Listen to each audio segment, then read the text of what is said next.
Paz e graça para você ligado nessa emissora. É hora de começarmos o seu programa de reflexão, entrevistas e debates de todos os dias. E hoje, graças a Deus, eu tenho que falar pouco porque minha voz está no fim. É o dia do Vejam Só Especial, aquele debate em forma de perguntas e respostas, por meio das quais você vai ouvir argumentos de dois lados bem diferentes e tirar a sua própria conclusão. Hoje é a conversão, mas num foco bem específico. Nós todos sabemos que somos pecadores e estamos destinados à condenação eterna pelo fato de não correspondermos à santidade que Deus espera do ser humano. Porém, também sabemos que em Cristo Jesus Deus providenciou a salvação para nós. Também concordamos que a mensagem do Evangelho tem que ser anunciada a fim de que as pessoas possam ter chance de salvação. A partir daí começam os problemas. Para alguns grupos, Deus tem os seus eleitos, dentre aqueles que estavam destinados à perdição, Ele escolhe alguns, aos quais, por meio da pregação do Evangelho, Ele infunde fé e arrependimento, aquilo que o senhor de regeneração. Ele regenera a pessoa para que ela se reconheça pecadora e creia na mensagem do Evangelho, obtendo assim a salvação. Para outros grupos, Deus já sabe de antemão quem por si só creria no Evangelho e se arrependeria reconhecendo a si mesmo o pecador, e esses são os escolhidos de Deus. Em outras palavras, de onde vem a fé e o arrependimento humanos para a salvação? Vem diretamente de Deus no coração dos eleitos, ou cabe ao homem, ao ouvir a palavra, ao ouvir a pregação do Evangelho, arrepender-se e crer nessa dádiva dada por Deus por sua graça, que é a morte e a ressurreição do Senhor Jesus. Esse é o assunto do Vejam Só Especial. Você terá dois pesos pesados, dois irmãos preciosos, consagradíssimos, pastores e professores de teologia que vão, por meio de perguntas e respostas no debate, fornecer a você e a mim farto material para que nós possamos tirar as nossas conclusões a respeito desse importante tema da fé cristã. Está no ar? Ou Vejam Só.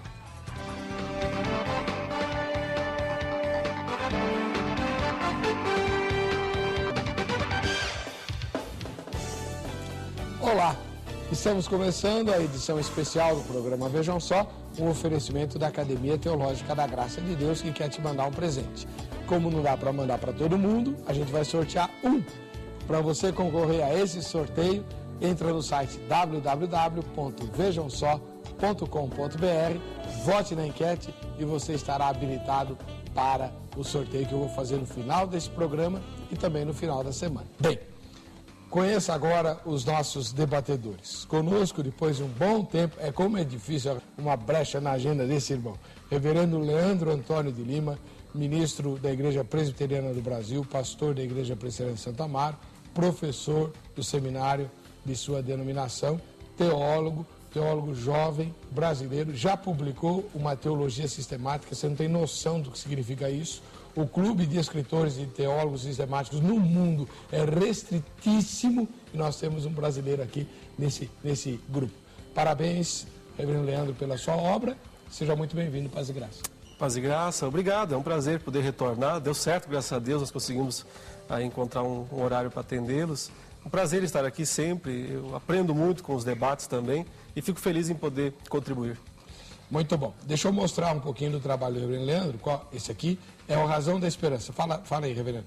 Isso, Razão da Esperança, o Teologia para Hoje, como o irmão disse, é uma teologia sistemática, porém ela trata de todos os assuntos teologia cristã, mas é de uma linguagem bastante simples, acessível. Eu escrevi pensando não no teólogo que ia ler, mas no membro de igreja, comum, professor de escola dominical, alguém que quer ter mais conhecimento, mas ao mesmo tempo talvez tivesse dificuldade de ver a terminologia muito técnica. Então é um livro simples, pode ser um pouquinho volumoso, mas ele é bastante simples e trata de todos os temas relacionados à teologia cristã.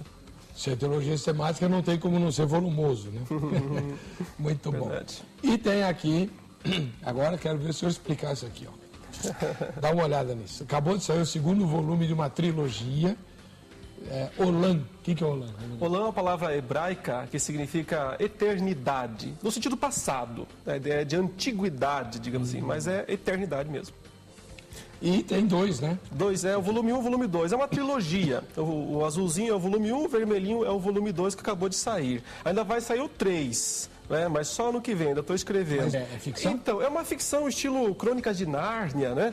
Existe uma grande tradição entre os teólogos da Reforma, teólogos reformados, de escrever esse tipo de escrito, de ficção, mas que traz uma mensagem bíblica, uma mensagem cristã, de uma forma indutiva. Uma história, uma fantasia, digamos assim, uma ficção, mas que é construída em cima de muitos elementos bíblicos e transmite uma mensagem de vida, uma mensagem positiva, né, a respeito da vida, embora trate também de queda, de arrependimento, de pecado, da origem do mal e da soberania de Deus. Então, ó, quem gosta dos escritos das Crônicas de Nárnia, do C.S. Lewis, ou O Senhor dos Anéis, de Tolkien, é mais ou menos nessa direção. Nessa linha. Então, olha que presentão para você dar aí para os jovens, para os adolescentes, até para eles cultivarem o gosto pela leitura. E como são aventuras ambientadas na Idade Média, não é isso? É antiga. Eles vão gostar, vão mergulhar e vão, sem perceber, aprender conceitos bíblicos. Muito obrigado, reverendo. Eu que agradeço. Do outro lado, nós temos também, recebendo com muita alegria, graças a Deus ele tem vindo mais a miúde, o missionário Jamierson Oliveira, que é teólogo, apologeta, escritor e jornalista. Faltou alguma coisa? Não, acho que você já exagerou um pouquinho aí. Uma alegria, Heber, Bem, voltar ao programa. Seja bem-vindo. Amém. Fico feliz em conhecer pessoalmente o reverendo Leandro. E aqui fiquei pensando, né? Essa obra Olam pudesse ser traduzida para o cinema, né? Essa onda de ficções que ganha grande tela, né? Quem sabe isso aí pudesse ser uma sugestão. Mandar lá para A Graça Filmes. Isso. Opa. Aí, ó. Tá aí uma grande ideia, né? De produção. E como grande ideia foi você publicar esse livro aqui, olha que legal, grandes entrevistas. Pastor. Esse é um livro reeditado, já saiu há 5 anos, com um sucesso relativamente legal pela Arte Editorial, lançada pelo nosso amigo Magno Paganelli. Na verdade, se trata de uma coletânea de bate-papos e entrevistas que eu fiz ao longo desses 17 anos. Pode falar alguns? Dr. Russell Shedd, Barbara Burns, Don Richardson, falando sobre o plano de dominação islâmico mundial, e grandes outros homens de Deus, pastor Luiz Saião, o Paulo de Oliveira, do Seminário Batista Nacional, que é um grande historiador falando sobre racismo na igreja e na história. Então é um livro fácil de ler. De jornalista mesmo. Com cara jornalística mesmo, né? Mas todo o conteúdo são assuntos relevantes para a vida cristã. Um livro de fácil leitura. Creio que você vai ser bem edificado aí. Com destaque também para o Ariovaldo, que prefaciou o livro. É um amigo nosso também. Nós estamos batalhando para trazer ele para uma entrevista, para ele falar conosco, entre outros assuntos, sobre missão integral da igreja. Está dando um bafafá aí. É verdade. Ele tem sido proeminente nessa área, né? Isso. Qual a igreja que o irmão está? Agora de volta à Assembleia de Deus. O Bom Filho a Casa Torna. O Bom Filho a Casa Torna, realmente. Aonde você está comungando? Agora estou comungando no Belém, sede do ministério aqui em São Paulo, né? O conselheiro Cotegipe. Depois de 11 anos como batista, né? Volto à denominação de origem da minha família. Tá bom. Fico muito feliz. Ô, reverendo, ficou faltando dar o endereço da sua igreja. Isso, obrigado. É a Igreja Presbiteriana de Santo Amaro, lá no bairro Santo Amaro mesmo. É na rua Promotor Gabriel Netuzzi Pérez 289, próximo ao Largo 13 de Maio. Maravilha. Muito bem. A nossa repórter preparou a matéria que apresenta o tema que vai ser discutido de maneira diferente hoje. Vejam só. O homem e o pecado andam juntos há um bom tempo. E é justamente quando cai na real e percebe que está errando que muitos se arrependem. Antes, anunciei primeiramente aos que estão em Damasco e em Jerusalém, e por toda a terra da Judéia, e aos gentios que se emendassem e se convertessem a Deus, fazendo obras dignas de arrependimento. No início do século passado, era tradição nas igrejas americanas bancos colocados próximos ao púlpito, para que as pessoas lamentassem por seus pecados e ali entregassem suas vidas a Cristo. Hoje, muitos cristãos consideram que o lamento ou a tristeza são expressões essenciais para o arrependimento. Outros dizem que é necessário muito mais, além de lágrimas, para ver-te se arrepender. E você, o que acha? O que significa arrepender-se? Quando falamos sobre arrependimento, o que não faltam são questionamentos sobre o assunto, como qual a relação do arrependimento e a salvação? O arrependimento deve proceder à salvação? O arrependimento é sinônimo de fé? Alguém pode ser salvo sem se arrepender? O que você acha sobre estas questões? O Vejam Só de hoje discute: Deus é quem dá o arrependimento e a fé para a salvação, ou cabe ao homem se arrepender e crer? Este é o tema do Vejam Só. Muito bem. Tema densamente teológico, né? Densamente teológico. E você, seja teólogo ou não, tem oportunidade de votar na nossa enquete, que eu tô... Tá bom. Devia ter visto antes, mas vai do jeito que está aqui, ó. Em sua opinião, para adquirir a salvação é necessário que... Primeira resposta: o homem se arrependa e creia através do livre-arbítrio. É a posição arminiana. Cabe ao homem decidir se quer ou não a salvação oferecida por Deus. Segunda resposta: Deus predestina o homem para se arrepender e crer. É Deus que faz a obra.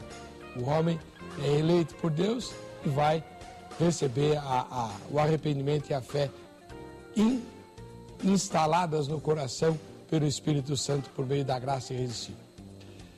E a terceira resposta: não sei ou nenhuma das anteriores. Votou, está habilitado para os sorteios que a gente vai fazer aqui. Missionário Jamierson Oliveira, qual vai ser a posição que o senhor vai defender por meio de suas perguntas e próximo bloco? Meu pensamento, ele está inclinado, né, a ver as coisas por dois aspectos. Primeiro, gostaria de destacar que todo bem procede de Deus, né? Todas as coisas. Não há nenhuma virtude, não há nenhum bem que exista se a sua fonte não for o Senhor, não for de Deus. Então é nesse sentido que a fé, o arrependimento, tudo isso procede de Deus de uma certa forma. E por outro lado, eu entendo que o homem reage a isso. Ele aceita, ele pode resistir. Então é uma posição, ao mesmo tempo que eu entendo que o arrependimento, como a fé e outros dons de Deus, tem a origem no próprio Deus como todo bem, o homem ele pode responder isso positivamente ou resistindo negativamente. Usando os rótulos que sempre têm problemas, porque eles são reducionistas, né? Exato. Você se declara um arminiano? De modo geral, sim. Como nem no meio calvinista não há um só tipo de calvinista, né? Uhum. E também no meio arminiano também não há quem se defina, todos se definam de uma única maneira, mas eu estou bem alinhado ao que poderíamos chamar de arminianismo clássico, né? Tá bom, é isso que interessa. Obrigado. Reverendo Leandro, a posição que o senhor vai defender, qual vai ser? Eu vou defender que o arrependimento e a fé, como os dois elementos essenciais da conversão, que vem depois da regeneração, são dons de Deus, prioritariamente dons de Deus. Se Deus não com esses dons, o homem não tem condição, capacidade nenhuma de se arrepender e de crer. Porém, isso não significa que o ser humano é um robô, né? Ou é algum tipo de autômato, ou isso não é um fatalismo, porque nós reconhecemos que o ser humano é responsável por suas atitudes. Portanto, é ele quem vai se arrepender e crer. Deus não se arrepende em meu lugar, Deus não crê em meu lugar. É o ser humano que crê, é o ser humano que se arrepende. No entanto, ele só faz isso porque Deus o capacita a fazer. E aí que está o pontinho de diferença, né? Quando Deus faz isso, o ser humano não resiste. Quando Deus de fato faz isso. Então essa é a posição calvinista tradicional. Muito obrigado. Bem, pega papel e lápis, você vai anotar um monte de coisas que eles vão falar aqui para você tirar sua conclusão no fim, apertar seu pastor na escola domingo. Enfim, né? Você vai ter uma aula hoje aqui entre calvinismo e arminianismo. Aproveite bastante.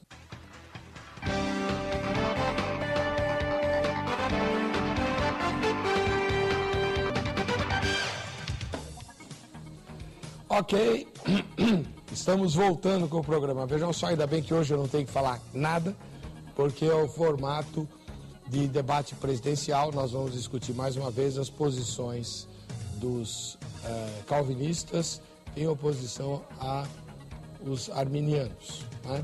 O tema de hoje é Deus é quem dá o arrependimento e a fé para a salvação, ou cabe ao homem se arrepender e crer? Representando os arminianos, está conosco o missionário Jamierson Oliveira, e ele é teólogo, apologeta, escritor, jornalista, e é ele que vai começar o debate fazendo a primeira pergunta ao reverendo Leandro Antônio Lima, que é ministro da Igreja Presbiteriana do Brasil, também professor e também escritor. Muito bem, partindo desse pressuposto que nós colocamos, né? E parece concordarmos com isso, e não deveria pelo menos ser surpresa da grande audiência, né? Que há muitos pontos em comum entre arminianismo e calvinismo, né?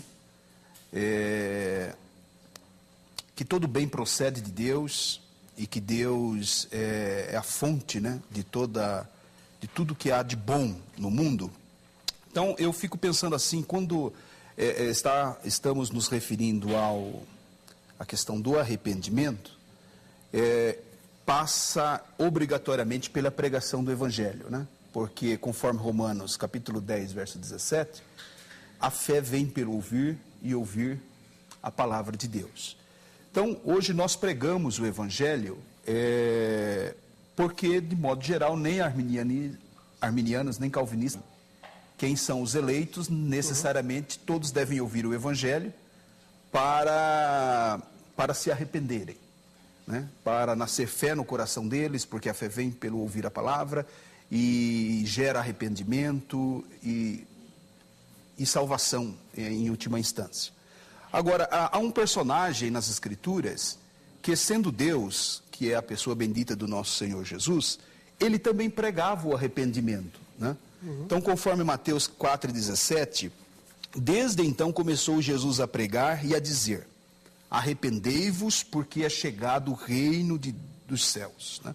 Porque é chegado o reino dos céus. Marcos capítulo 1, verso 14 e 15, também narra assim: e depois que João foi entregue à prisão, e João é um outro personagem que também enfatizava muito o arrependimento, né? Arrependei-vos, né? Jesus veio para a Galileia pregando o reino de Deus e dizendo: o tempo está cumprido e o reino de Deus está próximo. Arrependei-vos e crede no Evangelho. Então, a minha colocação é a seguinte: sendo Jesus Deus, conforme Mateus capítulo 12, versículo 25, diz que ele conhece o coração dos homens, ele não abdica, né? Nós concordamos com isso, creio eu. Sim. Que a encarnação do Verbo não subtraiu a sua divindade, ele só não faz uso das suas prerrogativas de modo pleno. Mas por que Jesus insiste também no arrependimento como uma resposta humana? Ok, obrigado pela pergunta, uma pergunta excelente. Jesus insiste no arrependimento como uma prerrogativa humana, porque é uma prerrogativa humana. O homem é quem deve se arrepender.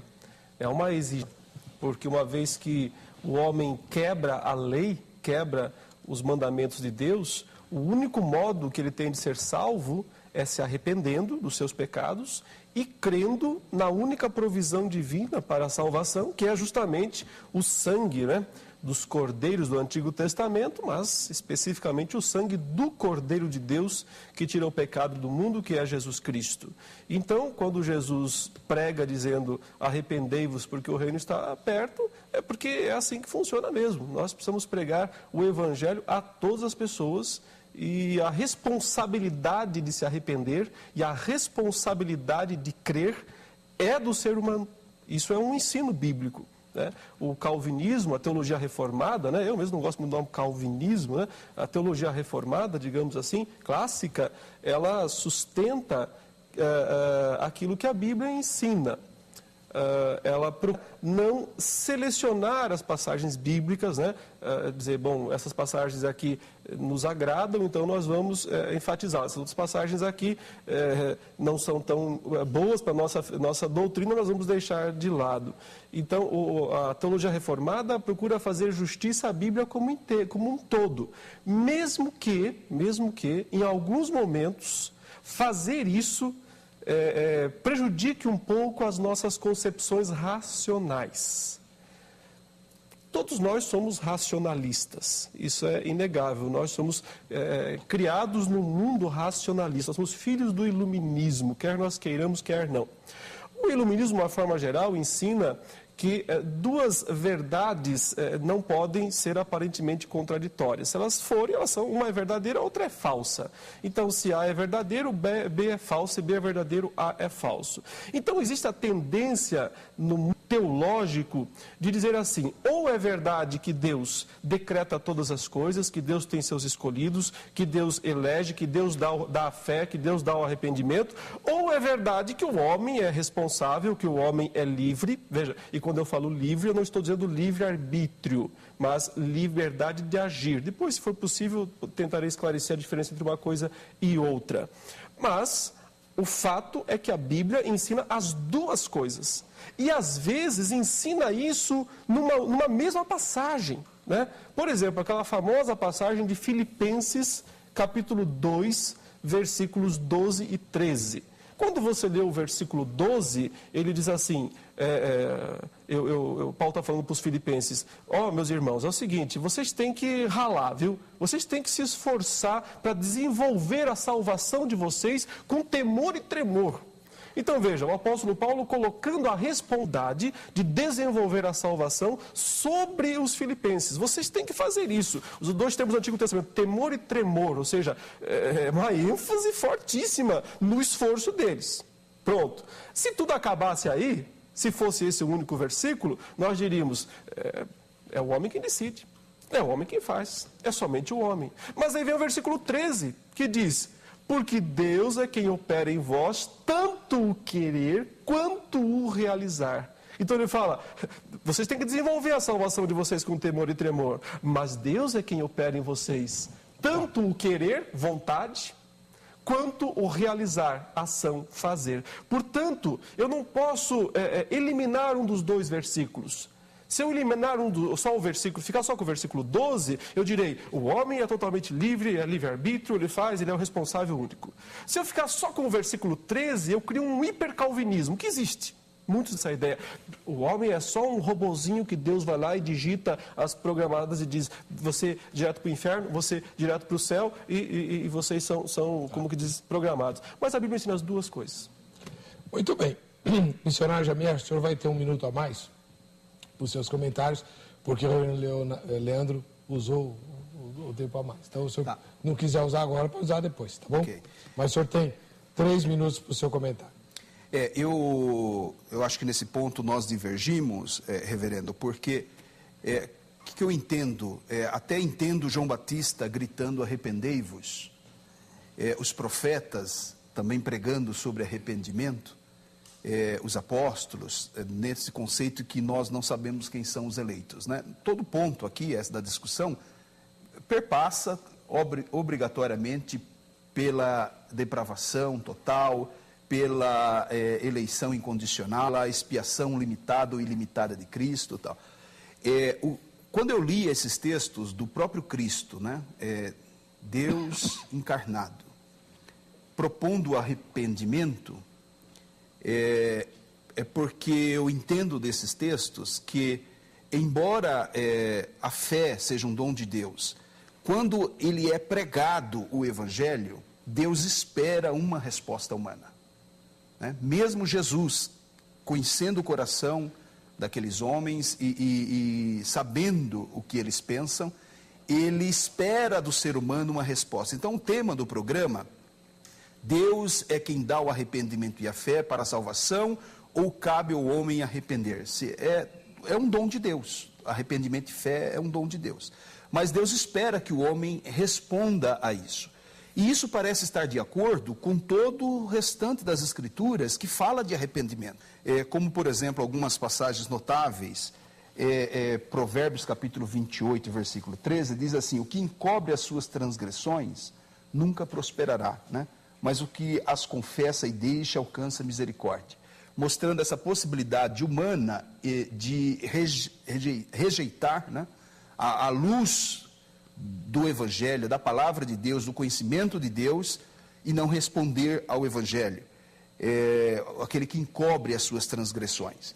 E quando eu estou dizendo isso, de resposta humana à pregação do Evangelho, eu não estou aqui inferindo nenhum mérito, né, ao homem, de se destacar que a salvação é mérito de Deus, do começo ao fim, né? Deus providenciou a salvação como um todo.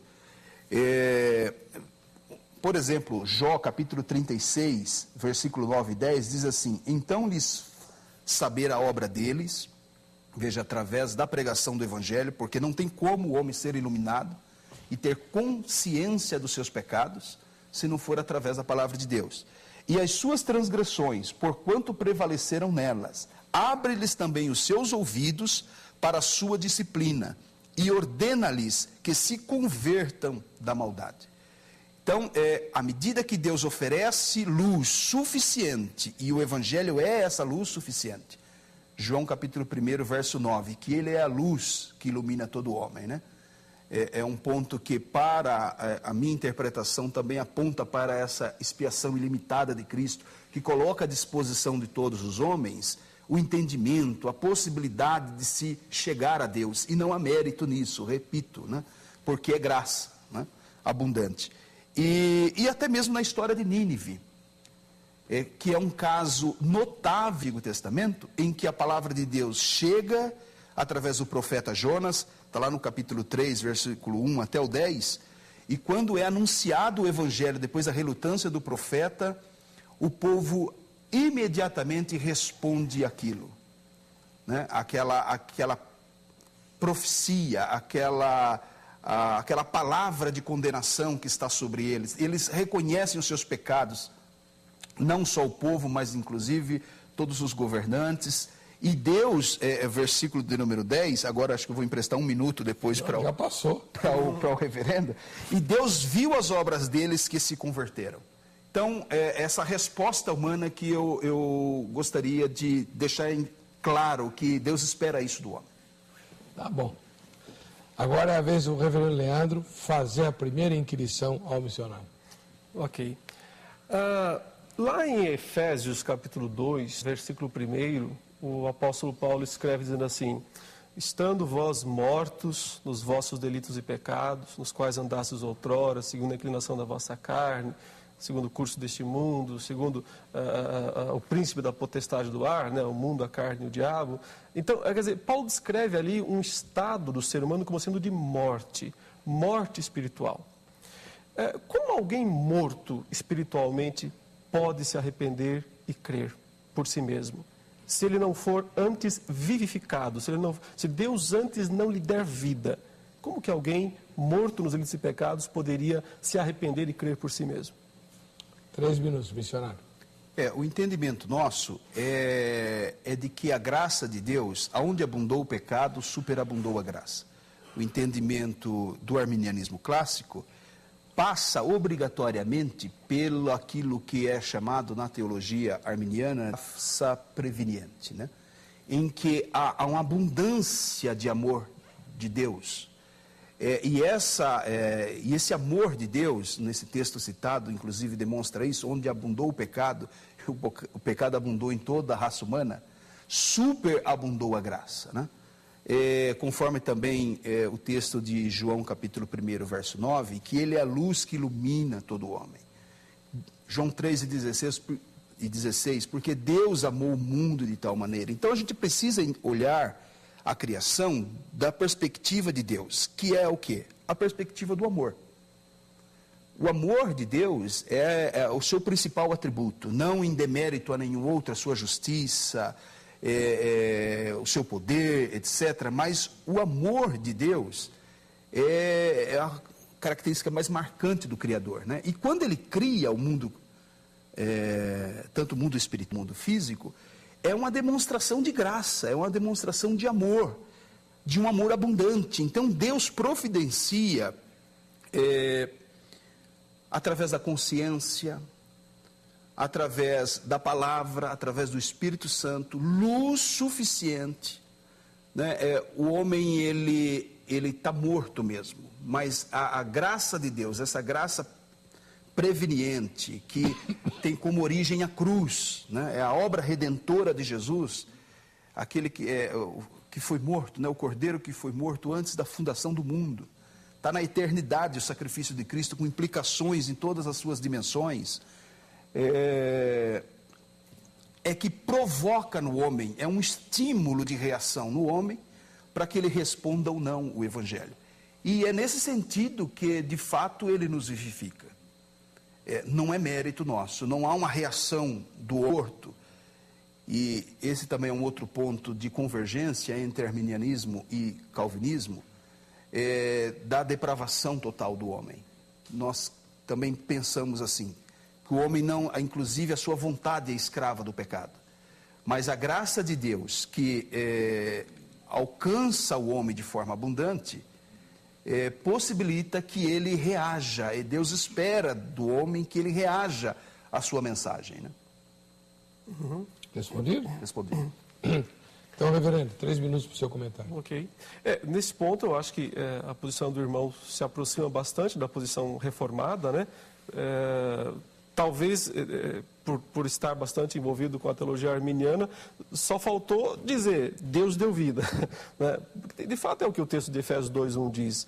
Ele vos deu vida, estando vós mortos nos vossos delitos. Então, não é um mero estímulo. Não adianta ir lá e cutucar um morto com um alfinete, porque ele não vai reagir. Ele precisa de algo mais do que só um estímulo. Ele precisa efetivamente receber vida. E essa vida, o texto diz que Deus deu. Ele vos deu vida. Vocês estavam mortos e Ele vos deu vida. Pela graça sois salvos, mediante a fé. Isso não vem de vós, é um dom de Deus. Que é a sequência do texto de Efésios capítulo 2. Então, isso nós chamamos de regeneração. O ser humano não tem condições de se auto-regenerar.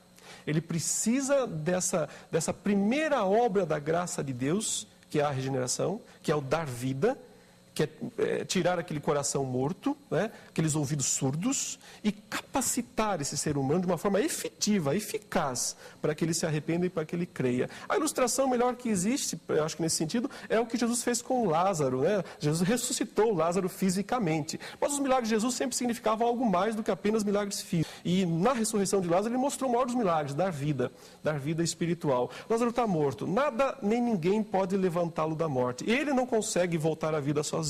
Ele está lá, fedendo, cheirando mal, desculpe o termo. Então o Senhor chega diante do túmulo e dá uma ordem para ele. Lázaro, sai, vem para fora. Estranho dar uma ordem para um cara morto, né? Só quem tem o poder de dar vida pode dar uma ordem dessa. Eu não posso fazer isso, é perda de tempo, mas Deus pode. E Ele pode fazer através de mim, quando eu prego o Evangelho. Então Ele diz, Lázaro, sai para fora. E o cara morto, pum, dá um pulo, levanta e sai. Isso é regeneração. Isso o homem não faz. Isso é Deus quem faz. Legal. Bom, missionários, sua segunda pergunta. Muito bem. Como a questão passa obrigatoriamente por graça, se irresistível ou irresistível, o texto de Romanos, o versículo que antecede, o versículo 17 que eu citei, que diz que a fé vem pelo ouvir e ouvir a palavra de Deus, os versículos seguintes todos estão falando de uma reação humana, e essa reação humana é de fato o estímulo da graça mesmo, a graça de Deus que que chega na hora correta e que nos vivifica de verdade, né? Nós não temos condição de buscar a Deus se não for através da sua misericórdia, da sua graça. Mas Romanos capítulo 10 fala do homem confessando os seus pecados, fala de ele crer ao ouvir o Evangelho, e então de pessoas respondendo positivamente ao Evangelho. E aí no versículo 16 diz que nem todos obedecem, recebem o Evangelho e rejeitam o Evangelho. Eu acho que essas questões nas Escrituras reforçam a ideia da resposta humana. Não uma resposta como mérito, mas uma resposta como boa vontade. A sua boa vontade estimulada pela graça de Deus, pela luz do Evangelho, que ele responda a isso. Exemplos clássicos de pessoas que receberam a graça de Deus, receberam a verdade de Deus, como Judas. E as Escrituras mostram Judas, apesar de usar um termo grego, metamelomai, que é um termo grego falando de tristeza, que é um sentido de arrependimento, mostra Judas não alcançando a salvação. Mas esse Judas é o Judas que participa do círculo de amizade de Jesus. A ele é dada autoridade sobre o mundo espiritual, a ele ele é escolhido para ser discípulo. Jesus lava o pé dele como um pressuposto de ele pertencer a Jesus. Jesus chama ele de amigo.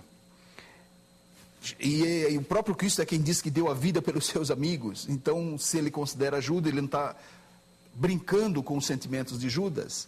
Ele de fato deu a vida, o sentido da expiação ilimitada.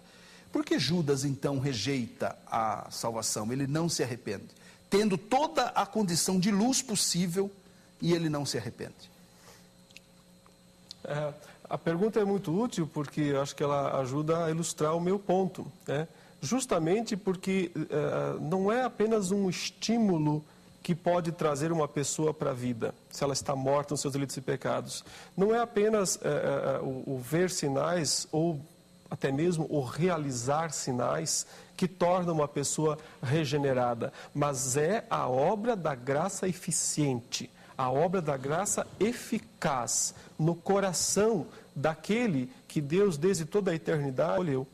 Então, o porquê é que Judas, apesar de ter ouvido todas as pregações de Jesus, apesar de ter visto os milagres de Jesus, apesar de ter sido tão íntimo, tão próximo de Jesus, por que é que ele não se converteu? Resposta, Jesus dá com todas as letras em João, capítulo 17, versículo 12, quando ele diz assim: quando eu estava, é uma oração, falando com o Pai, Jesus está orando com seu Pai, diz: quando eu estava com eles, falando dos discípulos, guardava-os no teu nome, ou seja, eu os guardo no teu nome, Pai, esses que tu me deste, e protegi-os, e nenhum deles se perdeu, exceto o filho da perdição, para que se cumprisse a Escritura.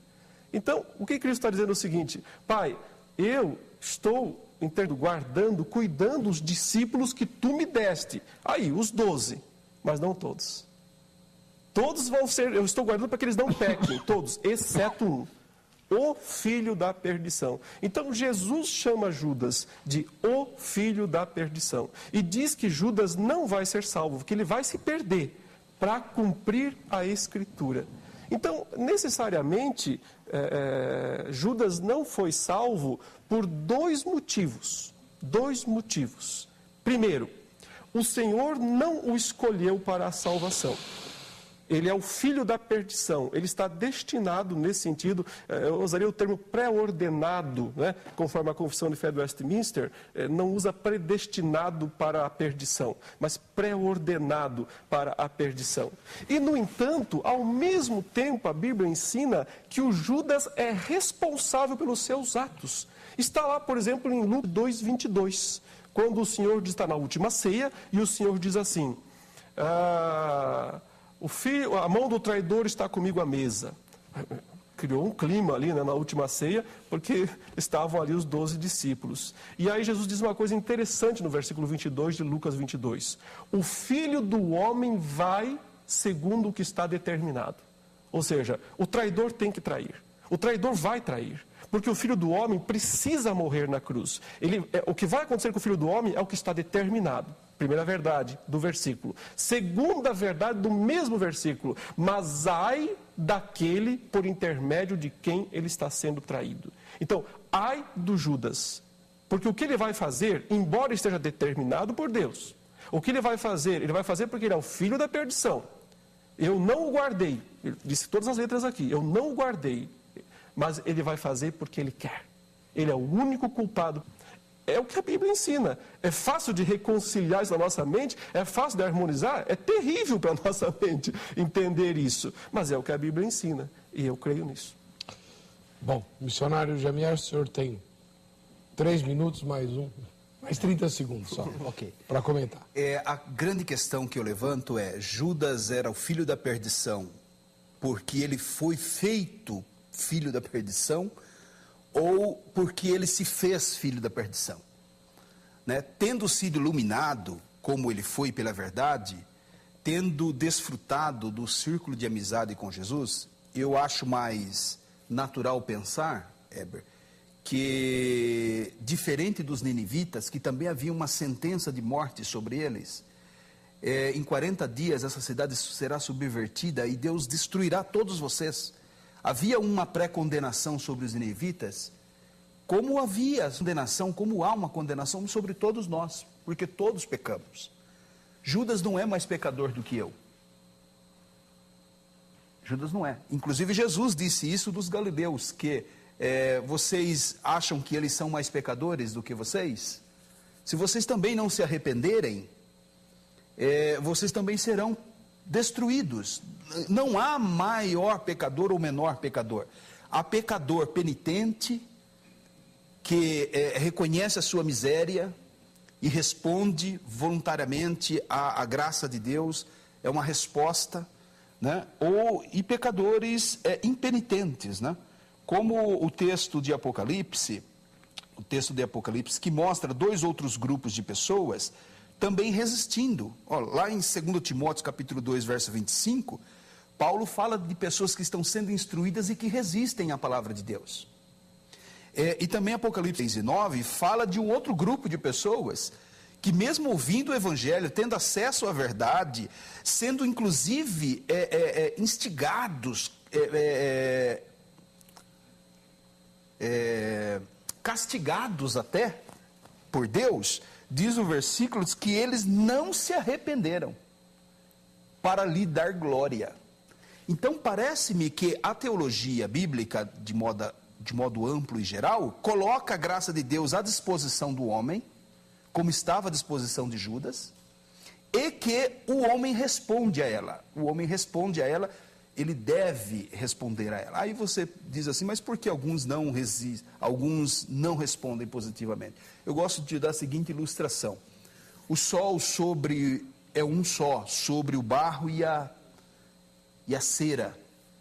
Ele incide sobre os 2 elementos de forma igual, mas provoca uma reação diferente no barro da reação que ele provoca na cera. Então é uma ilustração simples. Enquanto que ele endurece o barro, ele amolece a cera. É uma ilustração simples, pobre, para ilustrar o coração do homem que ouve o Evangelho e responde ao Evangelho, e do homem que ouve o Evangelho e rejeita o Evangelho. Versículo 10 de Jonas 3 diz que Deus se arrependeu do mal que já havia determinado sobre o povo, porque eles creram em Deus. Eles creram em Deus como fruto de ouvir a palavra de Deus, através do profeta Jonas. Então, eu acho que a questão de Judas reforça mais uma vez essa possibilidade de rejeição da graça de Deus e a possibilidade de se aceitar a graça de Deus. Vou para o intervalo, volto já com o Vejam Só.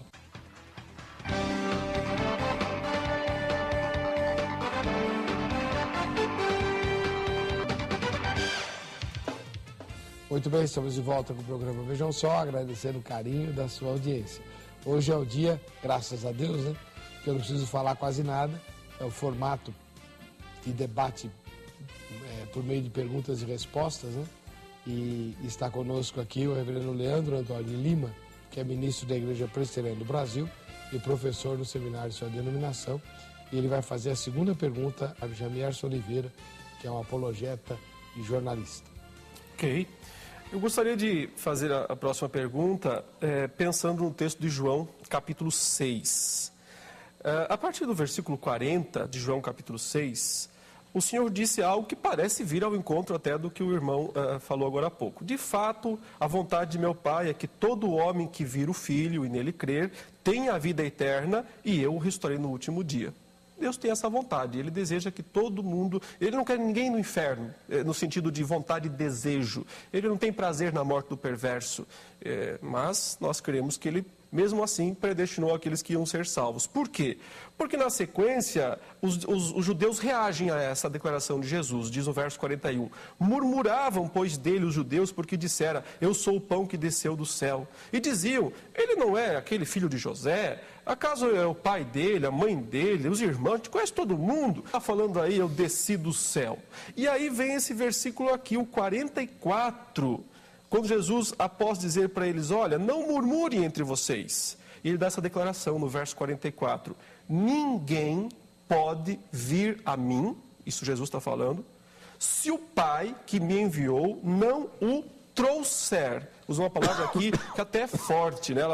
Outras traduções até usam como arrastar. Mas a gente tem que entender o sentido. Ninguém está falando que o Senhor vai amarrar uma corda e puxar. É aquele atrair amoroso dele, é a graça irresistível que nós defendemos. Enfim, ele fala, ninguém pode vir a mim se o Pai que me enviou não o trouxer e eu o ressuscitarei no último dia. Bom, isso gerou mais um monte de discussão aqui entre eles e até mesmo os discípulos, em algum momento, no final aqui desse capítulo, começam a se afastar. Começam a se afastar de Jesus, achar o discurso duro, o discurso pesado, que discurso duro. E Jesus conclui mais uma vez no verso 65, dizendo, e prosseguiu, por causa disso é que vos tenho dito, ninguém poderá vir a mim se pelo Pai isso não lhe for concedido. Então, não lhe parece que esses textos deixam absolutamente claro que se o Pai não trouxer a pessoa a Jesus, ela nunca virá por si mesma. Se o Pai não fizer essa obra da graça, que a gente chama de regeneração, né, e que capacita e ao mesmo tempo traz o incrédulo aos pés de Cristo, se o Pai não fizer isso, o homem nunca vai se converter? 3 minutos, missionário.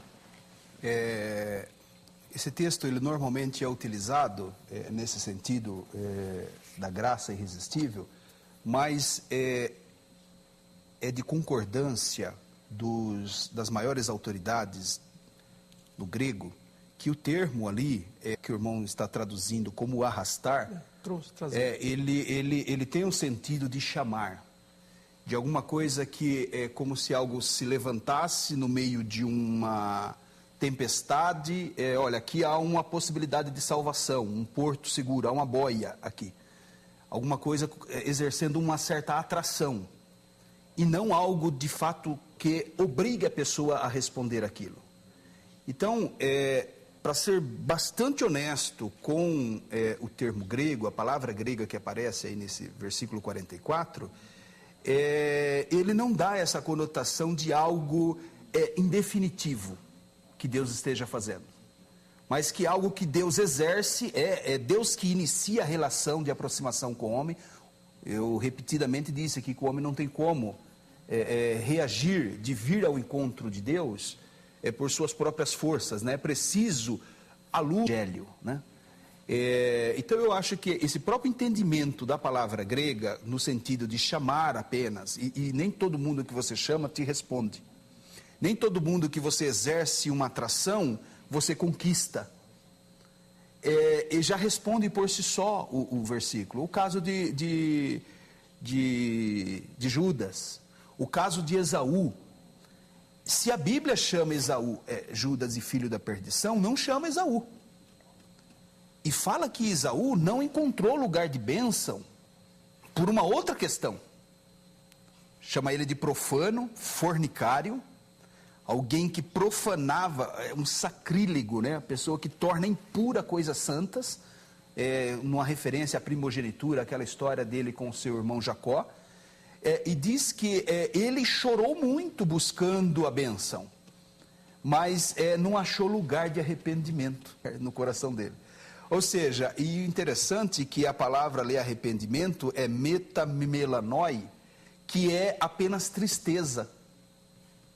Aquilo que Paulo fala aos Coríntios, dizendo que a tristeza de Deus opera a salvação, e diz que a tristeza do mundo opera a condenação, a morte. Então, o que você percebe, e os termos gregos são bem aplicados nesse sentido. Quando fala de Judas se arrependendo, é metamelanoi, que é essa tristeza que não tem a conotação do termo grego metanoi, que é voltar-se, dar marcha ré, recobrar a consciência, né, a convicção do pecado. No caso de Judas é metamelanoi, no caso de Esaú é metamelanoi, e no caso de Pedro, que chora amargamente também o fato da ação, é metanoi, que é o sentido apropriado, apesar de língua portuguesa tudo aparecer como arrepender-se, né? Arrependimento, o termo arrependimento, mas há essa conotação de diferença. Então, o que acontece com Judas? Ele se arrepende no sentido de ficar triste porque o seu plano não foi bem sucedido. Porque, e esse tipo de arrependimento não gera salvação, não gera regeneração. Esaú também se arrepende, não no sentido que Pedro se arrepende, que nós somos convidados ao arrependimento nas pregações de Jesus, dos apóstolos. O caso de Esaú também não é encontrado lugar de arrependimento no coração dele. Bom, o reverendo Leandro vai ter 3 minutos mais um para comentar. Com relação ao termo grego, quando Jesus diz se o Pai não o trouxer, aí eu vou precisar discordar realmente da interpretação do irmão. Até estou aqui com o dicionário de teologia do Novo Testamento, do Kittel, que é o melhor do mundo, não é a melhor tradução. Puxar, arrancar, puxar por um poder, arrastar, impelir. Essas são as traduções principais para o verbo eukio, né? Que é se o Pai não o trouxer. Então, não é um mero chamado, não é uma mera possibilidade de ninguém vem a mim se o Pai não o trouxer.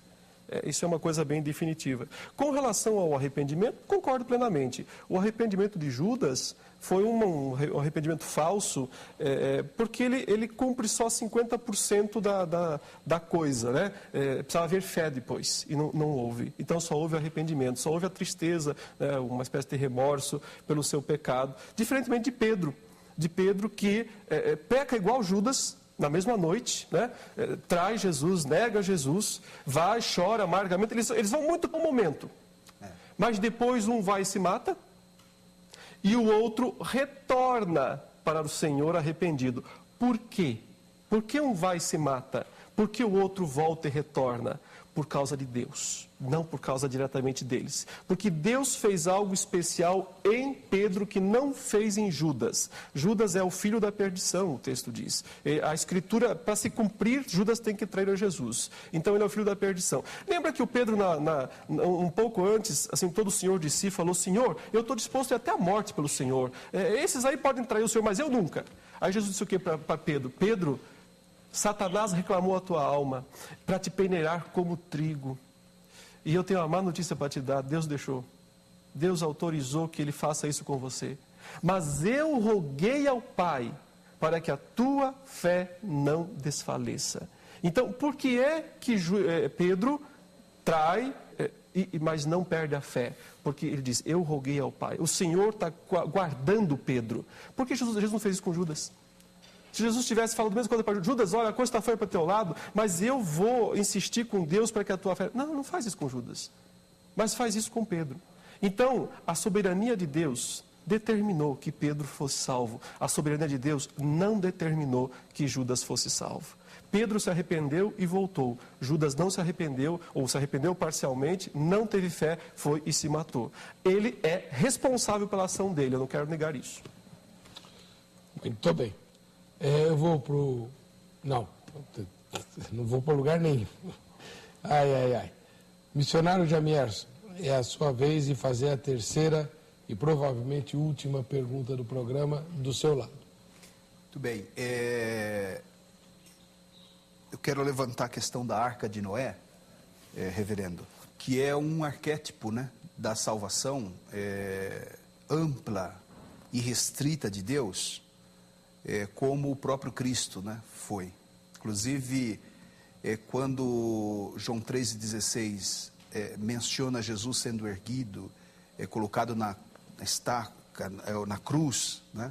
Estacas são as testemunhas de Jeová, colocado na cruz, ele faz referência à serpente no deserto, que também é um outro modelo de salvação, disponível a todos.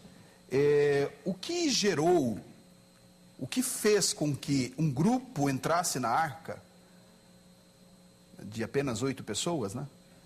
E todas aquelas outras pessoas, toda aquela população daquele contexto, daquele período, não vou entrar no mérito se universal, se local o dilúvio, que é outro debate, por que elas não aceitaram a pregação de Noé? 3 minutos, reverendo.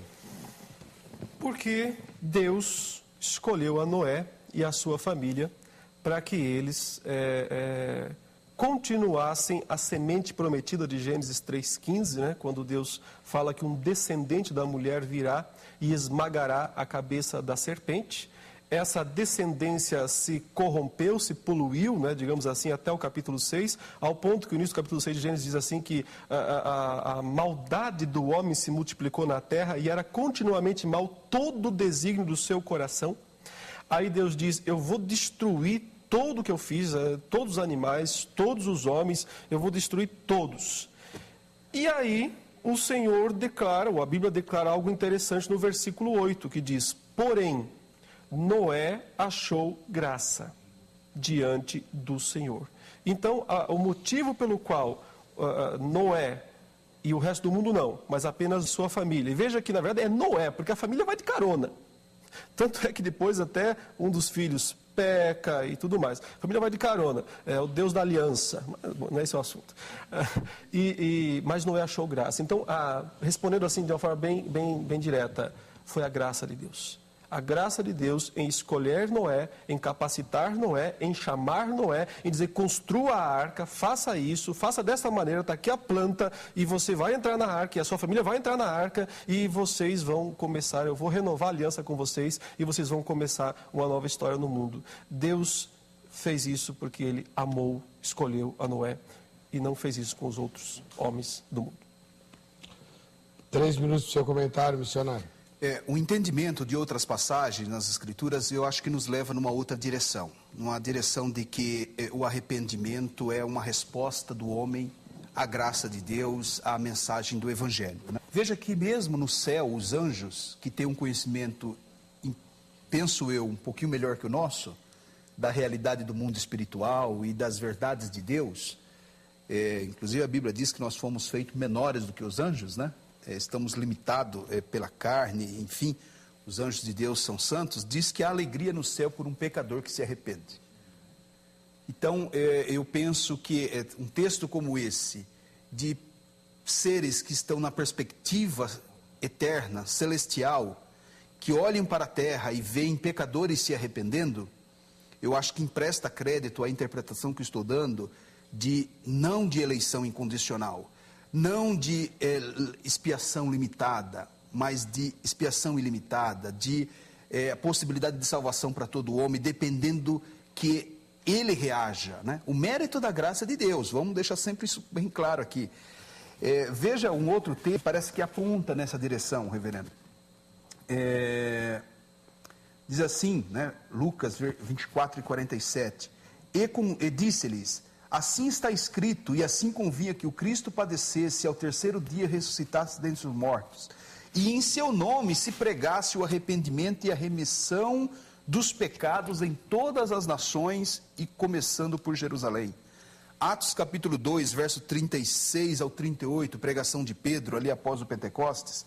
Saiba, pois, com certeza, toda a casa de Israel, que a este Jesus, a quem vós crucificaste, Deus o fez Senhor e Cristo. E toda a pregação de Pedro. Aí o versículo seguinte, e ouvindo eles essas coisas, compungiu-se-lhes o coração. metanoi, né? Esse arrependimento diferente do arrependimento de remorso de Esaú, de Judas e dos que não entraram na arca, que não se arrependeram corretamente. Veja que eles perguntam a Pedro: que faremos, irmãos? Então eles estão colocando à disposição deles o que eu preciso fazer. E aí Pedro não diz assim: olha, se Deus der o arrependimento para vocês, ótimo, senão não tem o que fazer. Pedro fala: você precisa se arrepender. O que Deus teria que ter feito, ele já fez, que é mandar Jesus. A salvação disponível a todos, como a arca disponível a todos, como a serpente de metal no deserto, disponível a todos. Agora cabe a você: arrependei-vos e cada um de vós seja batizado em nome de Jesus para perdão dos pecados e recebam o dom do Espírito Santo. Amém. Bom, reverendo Leandro, sua última pergunta. Ok. Passa muito rápido, né, o debate. É evidente que o Senhor exige que o homem se arrependa. A pregação do Evangelho é um chamado ao arrependimento. Concordo perfeitamente com isso, né? Mas a minha pergunta é o seguinte: se Deus não fizer algo efetivo antes, o homem tem condição de fazer isso sozinho? Então, aí eu quero usar alguns exemplos bíblicos, né? Por exemplo, o caso de Lídia de Tiatira, vendedora de púrpura, que Paulo encontrou na reunião de oração lá, e o texto bíblico diz claramente aqui no versículo 14 de Atos 16, certa mulher chamada Lídia, da cidade de Tiatira, vendedora de púrpura, temente a Deus, nos escutava, o Senhor lhe abriu o coração para atender as coisas que Paulo dizia. Isso é regeneração. O Senhor abriu o coração. Se ele não abrisse o coração, tinha outras mulheres lá, elas não se converteram. A Lídia se converteu porque o Senhor lhe abriu o coração. Agora veja outras passagens, reverendo. Atos 5:31, a fim de conceder a Israel o arrependimento e a remissão dos pecados, ou seja, conceder isso. Atos 11:18, logo também aos gentios foi por Deus concedido o arrependimento para a vida. Então Deus concede. 2 Timóteo 2:25, disciplinando com mansidão os que se opõem, na expectativa de que Deus lhes conceda não só o arrependimento para conhecerem plenamente a verdade, mas também, no caso, a fé. Atos 13:48, os gentios ouvindo isto regozijavam-se, glorificavam a palavra do Senhor e creram todos os que haviam sido destinados para a vida eterna. Filipenses 1:29, porque vos foi concedida não só a graça de padecerdes por Cristo e não só de crer nele, ou seja, tanto padecer quanto crer é uma graça concedida por Deus. E o maior dos textos, que eu queria a sua opinião, né, sobre isso, Efésios 2:8, porque pela graça sois salvos, mediante a fé, e isto não vem de vós, é dom de Deus. Como interpretar? 10 minutos, estou missionário. em pleno acordo. A salvação é Deus o autor e consumador, né? Jesus é o autor, começa nele e termina nele a salvação.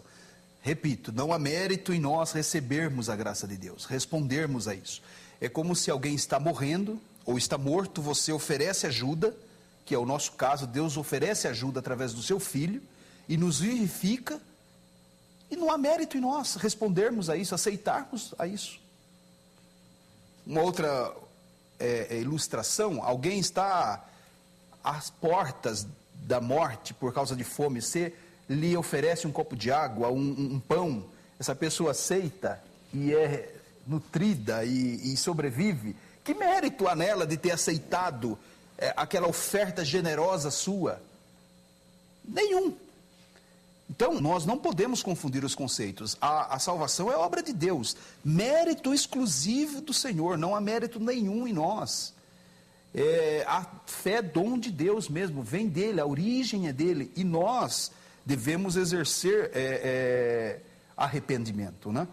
Como, por exemplo, Atos 17:30, mas Deus, não tendo em conta os tempos da ignorância, anuncia agora a todos os homens e em todo lugar que se arrependa.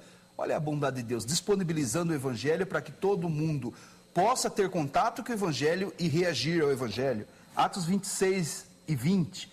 Antes anunciei primeiramente aos que estão em Damasco e em Jerusalém, por toda a terra da Judéia e aos gentios, que se emendassem e que se convertessem, fazendo obras dignas de arrependimento. Romanos capítulo 2, versículo 4 e 5. Ou despreza tuas riquezas, falando, né, os romanos, ou prezas tu as riquezas da sua benignidade, do seu amor, e paciência e longanimidade, ignorando que a bondade de Deus te leva ao arrependimento. Está aí, a origem está em Deus, né? Agora, veja o que o versículo 5 termina. Mas segundo a dureza do teu coração, impenitente, ou seja, que resiste à oferta de salvação, entesouras ira para ti no dia da ira e da manifestação do juízo de Deus. Então, apesar da bondade de Deus que disponibiliza arrependimento, que possibilita arrependimento, há um grupo que, segundo a dureza do seu coração impenitente, entesoura ou reserva para si a ira de Deus. Então, não há contradição numa coisa e a outra, né? A graça está amplamente disponível com a pregação do Evangelho. Mas reitero por esses textos e outros, né, que aqueles que resistem à graça de Deus, resistem à luz do Evangelho e com isso perecerão, né, por não aceitarem a salvação. Bom, reverendo, tenho certeza que o senhor quer comentar essa resposta. 3 minutos para o senhor. Vejo que não estás longe da teologia reformada. O ponto só mesmo é essa questão, se o homem por si mesmo pode se arrepender e crer, ou se Deus é quem o capacita. Então as respostas do irmão, elas vão também no sentido de dizer que Deus o capacita, e acho ótimo essa questão. O meu ponto mesmo central é que sem essa capacitação de Deus, sem Deus agir, sem o Espírito Santo trazer o crente e fazer isso de forma eficaz, ninguém pode vir ao Senhor e ninguém virá. E eu queria retomar a ilustração que eu gostei, a ilustração do irmão sobre a cera e o barro, né? Ele disse, a mesma mão age e a cera derrete e o barro endurece. Mas observe, são coisas diferentes. Não é o mesmo barro, né? Não é um barro, uma parte do barro que endurece, uma parte do barro que fica... É a cera e o barro, são os eleitos e os preteridos. Os eleitos são a cera, o Senhor amolece o coração deles com a luz do Evangelho. Os reprovados, os preteridos, são o barro. Esses, a luz do Evangelho os endurece. Então, existe, antes de tudo, necessariamente, uma prerrogativa divina de escolher e de determinar aqueles que serão salvos. Ao mesmo tempo, e eu nunca vou eliminar isso porque a Bíblia ensina, existe a responsabilidade humana. Ele rejeita o Evangelho, ele é condenado por causa disso. O Evangelho é oferecido para todas as pessoas, e quem invocar o nome do Senhor será salvo, e quem não invocar será condenado. Mas em última instância, invoca o nome do Senhor, quem Deus chama, eficazmente. Essa é a nossa posição. Muito bem. Nossa equipe de reportagem foi conversar com crentes comuns. Nem todo mundo é pastor, nem todo mundo é teólogo, eventualmente um ou outro pode ser. Vamos ver as respostas que vieram. Deus é quem dá o arrependimento e a fé para a salvação, ou cabe ao homem se arrepender e crer? Acho que cabe ao homem, né? Por quê? O livre-arbítrio, né? Você tem o livre-arbítrio de fazer o pecado e você tem o livre-arbítrio de se arrepender do pecado, né? E o senhor, o que você acha? Palavras, acho que ele está certo, é isso mesmo. Cabe a nós errarmos e corrermos atrás do perdão. Cabe ao homem, Deus dá a salvação, porém basta que o homem crer na salvação, né? E no perdão também. Cabe a cada pessoa, eu acho. A escolha de cada um. O Espírito Santo é que fala, mas cabe a cada pessoa aceitar ou não. Que Deus, assim, ajuda a gente em todas as áreas, mas acho que vai da gente querer se arrepender, ter a fé, acreditar de verdade. Não, eu acredito que vai dar certo. Eu acho que a maior parte está realmente aqui dentro da gente. Muito bem. Bom, as respostas já eram mais ou menos esperadas. Nós temos um rabichinho de tempo ainda, então eu queria aproveitar para o reverendo Leandro esclarecer para nós, porque nem eu sei essa resposta. O senhor mencionou que existe diferença entre livre-arbítrio e liberdade humana. Qual é essa diferença? Então, nós na teologia reformada entendemos que livre-arbítrio não existe. Porque se o homem está morto nos seus delitos e pecados, se ele é pecador, como diz, escravo do pecado, quem comete pecado é escravo do pecado. O escravo não vai lá e diz para o Senhor, cansei de ser escravo, hoje eu estou livre, tá? Vai pecar. Então, o escravo peca, necessariamente. Então, o que seria livre-arbítrio? Teologicamente, historicamente, seria a capacidade de escolher alguma coisa contrária à sua natureza. Então, Adão e Eva tinham livre-arbítrio. Por quê? Porque eles, sendo bons, podiam escolher o mal. E, de fato, fizeram isso. Todos os filhos de Adão e Eva, ou seja, nós, inclusive, não temos mais essa capacidade. Porque já nascemos em pecado. Já nascemos escravos do pecado. Já somos mortos por natureza. Então, nós escolhemos entre um pecado maior e um menor.